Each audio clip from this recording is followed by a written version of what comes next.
When you hear the phrase soft as steel, what do you think of?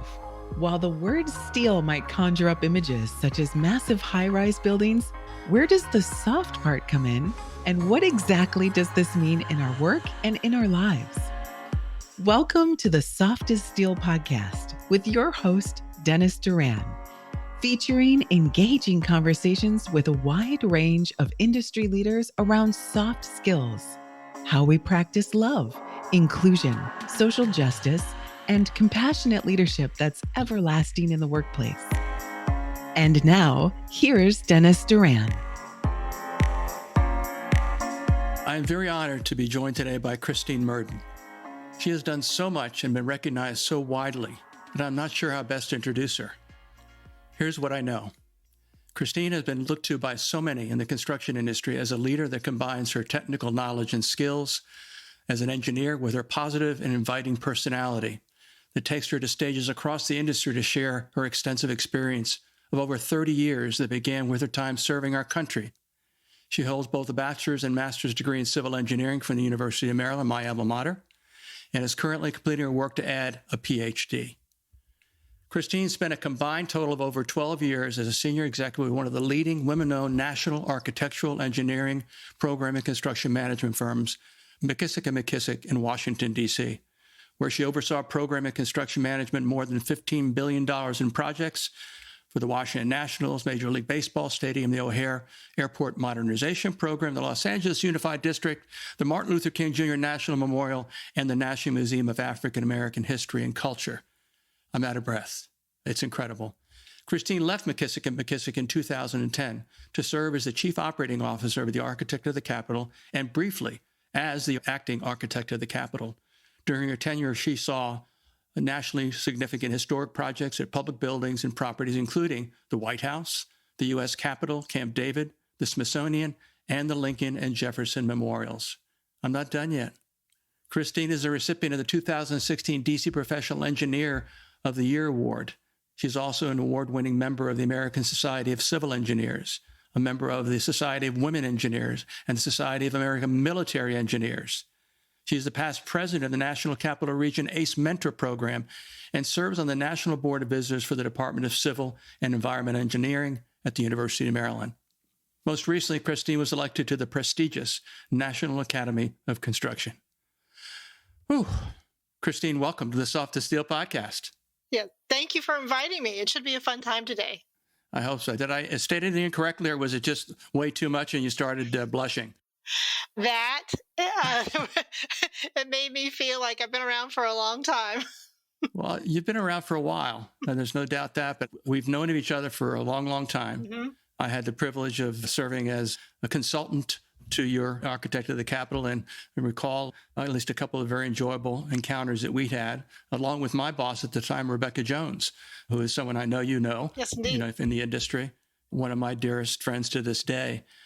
As I was reading, at first as I was preparing and then reading your introduction, it does strike me, and one of the things I may have wanted to say, in light of the fact, as you know from our conversations previously, I'm the soft as steel guy. I wrote the book. I talk about the whole notion of the importance of people's qualities and being successful in business and building great relationships. I also think it's very important for us to talk about issues that relate to the people in our industry. I know you're interested and very sensitive to issues that relate to two entirely different kinds of what I would like to say are opportunities that have not been as embraced as fully as they need to be. One on the positive, and that is the increased participation, both on an entry-level basis and in leadership, of women in the construction industry. And you've been a wonderful leader in that area, along with others that you have collaborated with over the years. But the second is an opportunity to do something to help many people in our industry and otherwise, and that is around the issue of mental health. So I want to really kind of talk about those two aspects because I know you're interested in both. I know you have something to say about both. So I want to talk about those two things. And again, just to remind you that a couple of years ago, I did a virtual event that was built around 4 topics. One topic was love, which you've heard me talk about a bit. I've referred you even to my mentor, who talks about that quite a bit in his part of his tenets of leadership. I also talk about inclusion, which has some far-reaching implications, social justice, which touches on, certainly in a big way, the issue of mental health and the associated issues around addiction and suicide. And then lastly, just the general topic of leadership, and what you have in your career path is a demonstrated, progressive, and consistent and forward-moving role as a leader at different levels in organizations, at the top of organizations, and now as you sit in your own practice, advising leaders across our industry. What a great person for me to have a chance to talk to. Thank you. And thank you for putting forth the soft skills that you're talking about, having a dialogue about that. Because, as I'm back in school, I remember we weren't taught any of that. We were taught, engineering courses, mechanics, statics, dynamics, structures. And, leadership wasn't part of the curriculum and still is not to a lot of schools. And I think the soft skills are really important. They make a huge difference in, delivering projects, having healthy organizations. So I'm glad we're having a conversation about today, but I'm glad you're pushing it, with your books and your podcast. Yeah, thank you. Yeah, I think it's been consistently clear to me that it's not something we talk about. Just like we don't, frankly, and we're going to discuss it in more detail. There still isn't enough talk about the changes that need to come to our industry that affect people, both in terms of their opportunities as well as their overall wellness. Again, bringing up that back end thought, because it's just, we're not talking enough about it. We're not talking with energy about it. So again, what you bring in particular, and it was important to me as I characterized you when I talked about your technical knowledge and skills, which are well known to people and in the organization you've been involved with over the decades. But more importantly, in some ways, I chose the words to describe your personality as inviting. Because I think that's the way you present yourself to people that makes you someone that people want to listen to. So with that thought in mind, I want them to listen to you talk about one specific project or program that I know is near and dear to your heart. You were right in the middle of it in your leadership role at the architect at the Capitol. And there are many things we can talk about that relate to that, both in terms of just the general nature of the planning and execution of that project, but also, and importantly, and again, I know that you value this, what were the good things about that project that you could attribute to the focus and the energy and interest and commitment by leadership within you as the owner organization, your construction management firm, your general contractors, et cetera, that made that in the end a very complicated but very successful project. Talk about that project in any way you'd like. So I think the project you're referring to is the Capitol Dome Restoration Project. Correct. And, I would say we had a amazing team on that project. When, it's a project that everybody sees, as we started the project, we started talking about it's going to be on TV somewhere around the world 24/7. So if there is a problem with the project, it's not going to be too long before somebody knows about it. And, the fact we had a couple of goals, we also recognized it was it's a beacon of democracy around the world. So many people point to that, beautiful dome and, as they fight for democracy in their country. So, one of the key points we also wanted to achieve is no injuries. And we were successful in that. There were no lost time injuries, so safety was a high priority. So the complexity of the project, we had to think about it a little more broadly than just, a structure. Talking about the project and getting funding for the project was actually fairly difficult. It took about 10 years to receive the funding, but it came down to a message on the project. As simple as it sounds, it worked. The roof was leaking, but also we need to preserve this beautiful icon that represents the United States. So, ultimately we did get the funding for the project, but the project was unique because the people were unique on the project. The architect and I always believed in empowering our team. And our team was amazing, from the folks identifying the defects on the project to delivering the solutions on the projects were unique. But what really impressed me was everybody came to that project understanding their role, and the fact that they were going to talk about this project to their grandkids, and their great grandchildren were going to talk about, my aunt, uncle, mother, father worked on the project. So they all came with that mindset.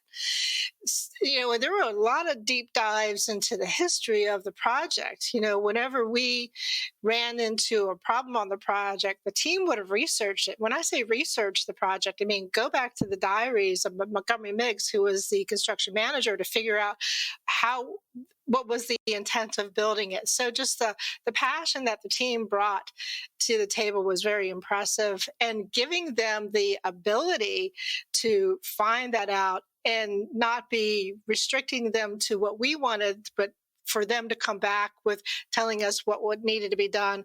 They were the leaders on the project. Giving them the authority to do it was so important.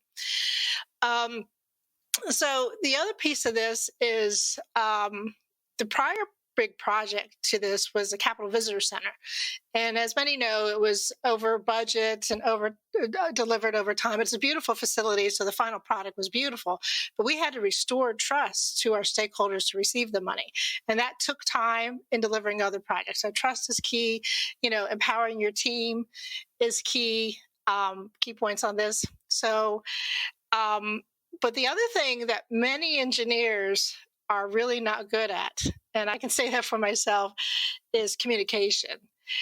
As you think about the project, there were no bad stories on the project. And one thing I can offer to people who are approaching a very large program with a lot of public interest is develop a very strong communication plan, because when there's a hole in communication, if you're not providing information on a project, that information is going to be filled in for you with not good news, with bad stories, because that's what people like. We are built for that, the bad stories. So we came up with a very robust communication strategy, constantly feeding information to the public on the project. So much so that we had a young man, I think he was 8 or 9 years old. He had been seeing the press on the project and what we were doing. So he came to the Capitol with his family. He went up to the counter to get his ticket. He reached in his pocket. He pulled out the coins in his pocket that an 8 or 9-year-old would have, put them on the counter, and said, "This is for the dome. I want to help pay for the dome." And so, that level of interest. And we had interest from all around the country because, we took trips to where the cast iron was being recast, so we went to Utah. So we had the interest in Utah. Getting the trust from the client, empowering the team they came up with so many interesting solutions to so many big problems. It was incredible throughout the project. The communication strategy, I think, is critical on all of this. And, being willing to be open-minded to who's on the team too, because, you may have one mindset of how somebody's supposed to look or how it's supposed to be, but we had people from probably, I want to say, like 100 different countries come on that work on that project. Over 1,000 people worked on, we gave out over 1,000 badges on the project, but really, I like to say spreading the tent wide to bring as much expertise as you can. And the other thing I want to say is celebrate. Don't forget to celebrate, because I think we're really bad at celebrating when a project's done, but I think that's key. And we had many celebrations, chili cook-offs, pizza parties, Chick-fil-A, and maybe a couple other ones that we had. But I just want to say that such a great project. There's so many technical things I could go into, but I think for the purposes of today, talking about the people and the trust and the communication, and, I think that's what carried it over to be a project that was finished on time, at budget, and no lost time injuries. And it was a team that did that. Yeah, and that whole notion of no lost time injuries is not a small outcome given the nature of that project. Because again, I visited the Capitol a few times while it was ongoing, and could see obviously from the exterior what was happening, just in terms of preserving the exterior. I could see, I was hearing from one of the primary subcontractors who was handling a lot of the restoration from a painting standpoint, just how challenging and complex it was. But I don't recall ever hearing that that was a terrible project, or that people are fighting with each other, or the GCs this or that. Never heard any of those kinds of things, which is certainly a tribute to the leadership. And again, it seems, and correct me if I'm wrong, it seems that. And when I refer to leadership, I'm talking about the multifaceted, the stakeholder groups. So the architect of the Capitol obviously being a focal leader through your construction management folks and project management folks, which, by the way, were, as I recall from my years consulting to AOC, were a fairly busy group of individuals. Very busy. To say it mildly. So. If you were to let's stay with this for a little bit from a soft skills standpoint. You talk about trust. You talked about communication, and when I refer to communication, I talk about it as being a skill. And I further describe it as being a core competence that everyone needs to recognize on a daily basis is something that can be improved upon. And that without us improving how we communicate with each other, there will be opportunities for conflict, for wasted time and duplicative communication, et cetera, et cetera. So how did you maintain an awareness across the leadership of the project, the different stakeholder groups, that when we talk about communication, we're not just talking about pushing through RFIs or change orders or other kinds of information. We're talking about how we interact with each other. How was that perpetuated through the project? So I knew going to the project that, I was going to spend a lot of time with the team and on the project. And I just love that, because I love being on site. So as you mentioned, it was very, had many levels of scaffolding. I think we had about 27, 28 levels of scaffolding, or floors, if you will, to go up on the outside, and probably about 15 or 16 on the inside. And probably a couple months before we actually started work, I actually started training on a Stairmaster for it. And we had one of our superintendents, she actually got her knees replaced so she'd be ready to go up on the dome. So we were all getting ready. We got scaffolding training, we had media training, and we started doing partnering. And I'll talk about that in a little bit. So, and then we ended up receiving a lot of requests from many news outlets. I think 60 Minutes, the Today Show, received tours. We actually would give tours to members of Congress. I gave tours to many members of Congress, my own member, Don Beyer, Congressman Beyer, as well as others who asked. So I think that actually created a relationship and communication and a level of trust with our stakeholders when we would bring them, because it was a treat for them to come up on the dome, to be part of it, something they would not have seen. We actually had a member of Congress who had his own roofing company, so he was just fascinated with it. So giving the tours was important. We actually had a petting zoo. So there were pieces of cast iron were on the dome, and they were, rusted and corroded. So we actually would put them on a cart and take them to different members of Congress's office so they could actually hold it, physically feel and see the deterioration of it. Some tried, and they were heavy, and some tried to be, show how strong they were and try to pick it up, and it was very difficult to do. So the tours with the media, the tours with the members of Congress, the tours, the visiting the sites, so that from the stakeholder point of view. From a team point of view, I think making sure the right people are on the bus, selecting the right team was really critical, and we did a lot of that, and making sure they were as passionate about it as their other team members. So from the AOC, we had phenomenal leadership from a project team. on that to our construction contractor, to the CM, and from the architect. Everybody was very, very well invested. We did start partnering and to make sure our priorities were aligned. We know we did about some really great risk management, I think one of the best in the country, and to do the risk management for the project. And I think having those conversations. One of the changes, we had a little bit of a rough start on the project at the very, very beginning, but there was a wonderful superintendent that came in and named Vito he was Vito, but he was from New Jersey. So just kind of get a mindset on that. Mm-hmm. But he did a wonderful job of to manage it, you must measure it. So to break the project down, putting items that needed to be measured that were on the critical path, but breaking them down so that we could really track them. So, for example, there were 1,200 cracks on the dome, thousands of inches of cracks. We actually measured each inch to be fixed. So every week I would sit down with the team and they would brief me on how many inches were done. And that was critical because it was on the critical path. It was very difficult to find the labor to do it because they had to be specially trained to do the lock and stitch method. And so Vito kind of brought that working with the team, and everybody knew where we are because you walk into the trailer and all that's on the walls and updated on the screen or updated on the walls. And we were constantly talking about it. So everybody knew where the priority was. Everybody knew what resources we had to put. Everybody had an open conversation of what the issues were. We did have one small safety incident where a piece fell down, and the team was empowered to shut down the project.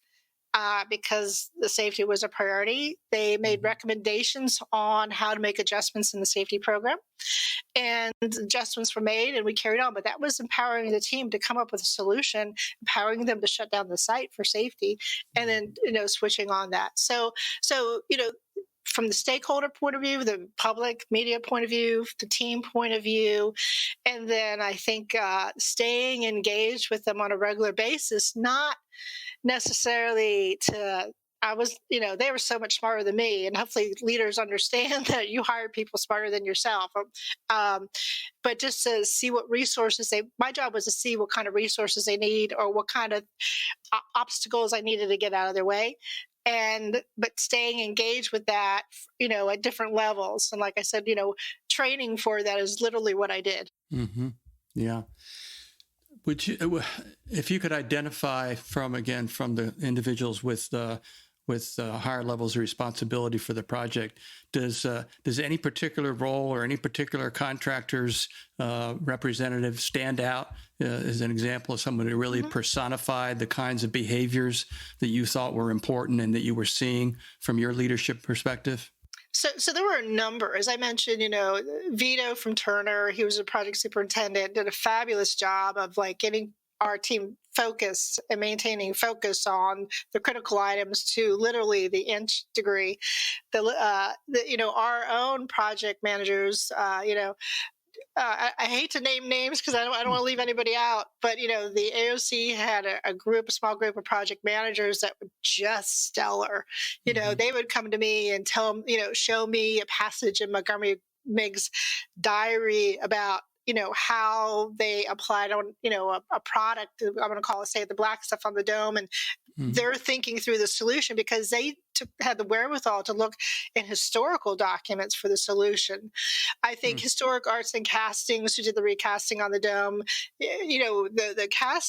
the dome pieces had to be sent to Utah. So we had to track each piece, and each column could have 200 pieces on it. So tracking all those intricate pieces and how they got put together. But I think Historic Arts and Castings did a fabulous job of tracking that and being sensitive to the importance of it, and even changing in the midst of it, the technology that was being used. They used, I want to say, lost wax or casting method, and they went to 3D printing to create the molds, being able to adjust on that.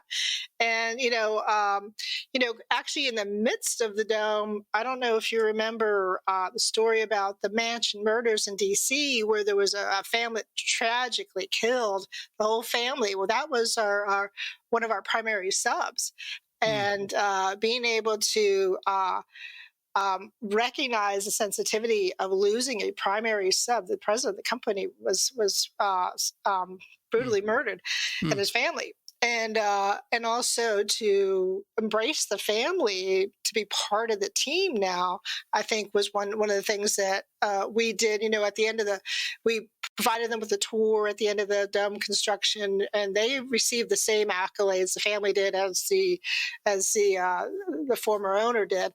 So just kind of embracing that tragedy, embracing the team, kind of helps bring the team together. So, the painting sub, the people that did the sponge shedding. So many people came with so many solutions.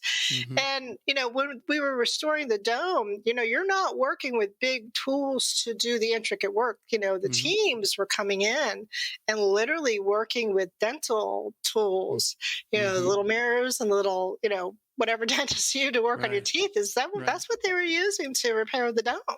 Wow. And just some great appreciation for that level of detail, the level of commitment. We had, if there was a security incident, everybody would have to come down.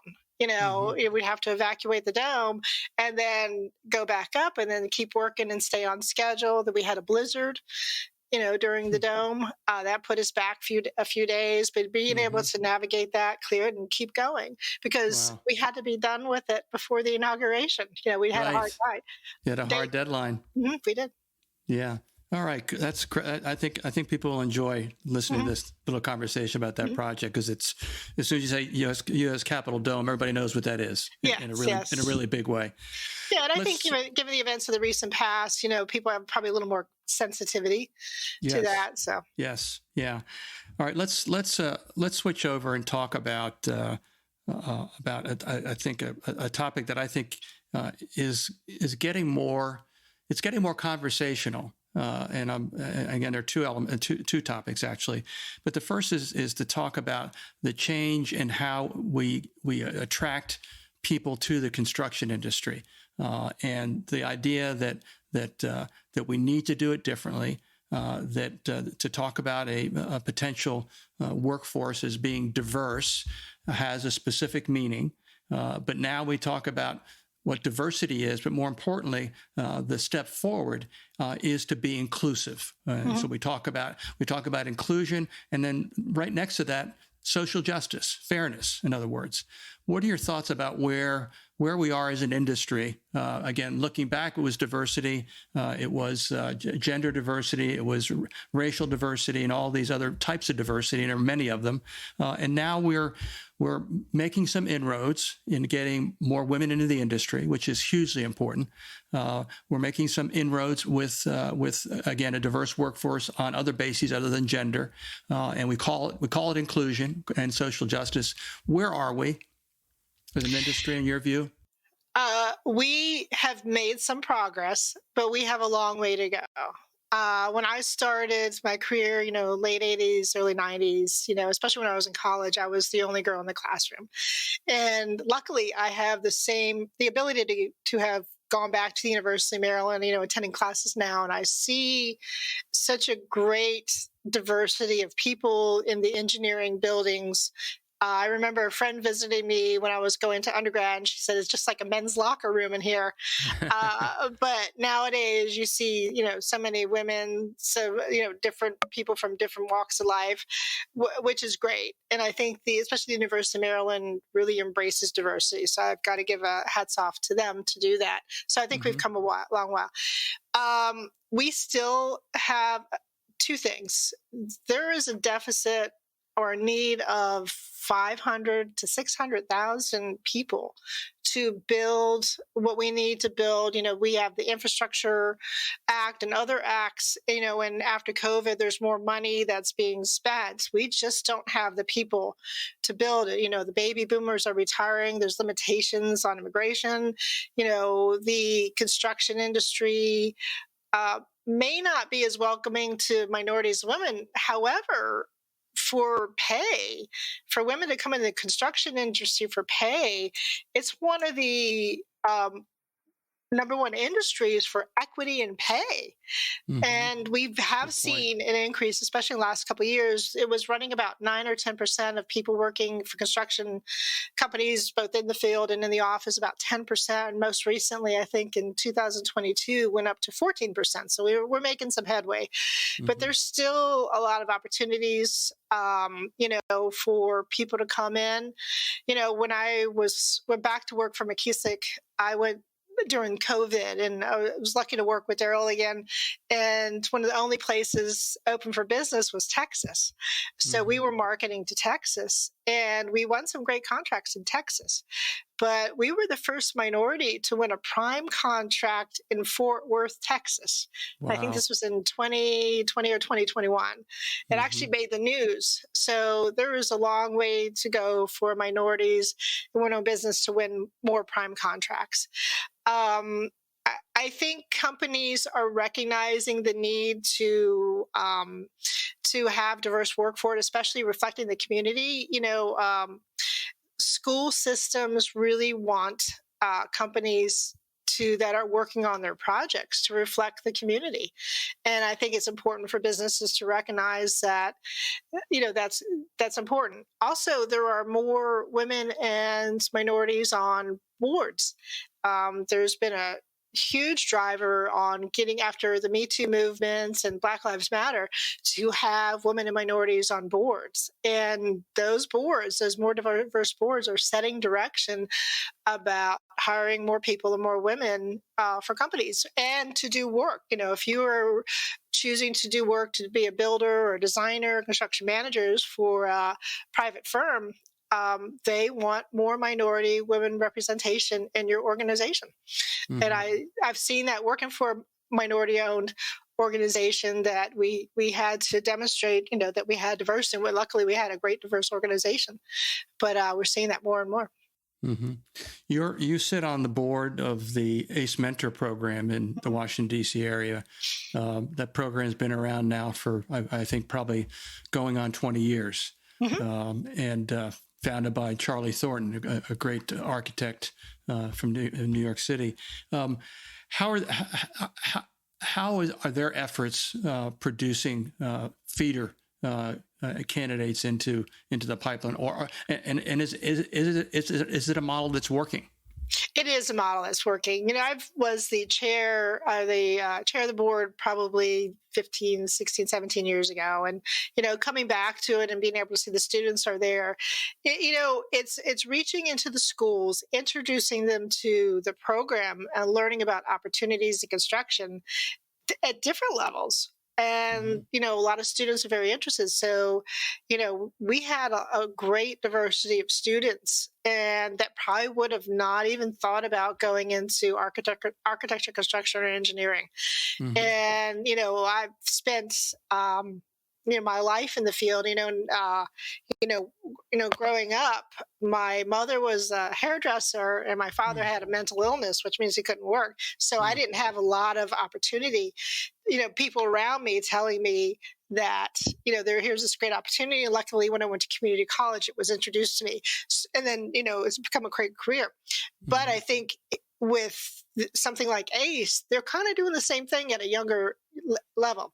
And the University of Maryland even has a program, Women in Engineering program, that they reach into middle schools, start that conversation in middle schools, put them in the girls in the pipeline, meet with them again or touch base with them again as they are in high school. And then once they enter the university, they're there as a resource supporting them through. Mm-hmm. So I think, Society of Women Engineers, Women in Engineering, ACE Mentor program, kind of, like I said, spreading the tent to reach out to others and providing that opportunity that provides you with a fantastic career no matter what level you are. Yeah. The comment is, again, you're reinforcing, I think, one of the things that makes you such an important voice in our industry, and it's just the energy that you display around all of these important aspects of what our reality is. let's close our time together, which is fast approaching, to talk about one of the things that we both want to talk about, and that is this notion of mental or wellness in general, mental, physical, and otherwise. What are your thoughts about where we are, what the opportunities are, and what the issues are? I'm glad that you bring this up because this is kind of an emergent issue. Last couple of years, it's been discovered that the construction industry, this is from the Bureau of Labor and Statistics, is one of the worst industries or has one of the highest suicide rates. And whenever I have a conversation with people about it, they are just absolutely astounded by this next statistic that I'm going to say. For every one death on a construction site, there are 5 suicides from somebody in the construction industry. I'm going to repeat it again. For every one death on a construction site, there's 5 suicides. That doesn't account even the people who have attempted suicides. And the National Academy of Construction is doing a great job of having podcasts and conversations. The Construction Finance Management Institute is actually one of the leaders in this. Australia actually recognized this probably 6 or 7 years ago and has done a lot of research. And just for full disclosure, I am pursuing my PhD and getting the thumbs up to do my PhD on this topic. I think it's going to be really interesting because in the United States, there's not a lot of research, hard research. There's a lot of discussion about it. So I think all of us can relate that there's been somebody in their life in the construction industry or working for you that may have had this. I had a young man, he was actually working on a large project, the Cannon project at the Architects of the Capitol. And I got a call from a family member one evening that their son had not come home. He was 24 years old, a mechanical engineer, and wondering where he was. So I worked with the team, and, unfortunately, the outcome of that is he took his own life. So he had a lot of support, family support growing up. But this impacts a lot of people because the culture of the industry, where people have to be perceived as being self-sustaining. Macho is a word that comes out, even though women in the construction industry commit suicide 2 times the amount as women in other industries. So it impacts them too. Being away from home, job insecurity, access to different type of medication, but not being able to talk about it. So we're seeing some progress with companies that are opening the door to talk about it, even encouraging people in their organization to talk about it. So, I know we all know about safety minutes, but, a mental health moment to talk about, I'm here. And, being able to even have that small conversation that we're here for you. Also, if you see somebody that maybe not showing up, were they more introverted, not talking, not coming to work on time, not doing their best, just, hey, how you doing? Not taking the other aspect, you're going to lose your job, which is the wrong thing to say, but to say what's going on with you? I'm here for you. Let's talk about it.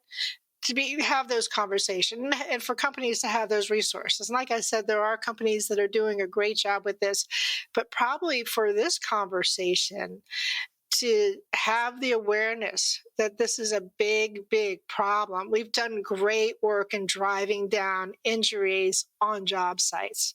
This is our next focus that we really need to push because it's significantly worse than anything else that we're working on. So you probably hear Dennis talk a lot more about it over the next year because it is critical.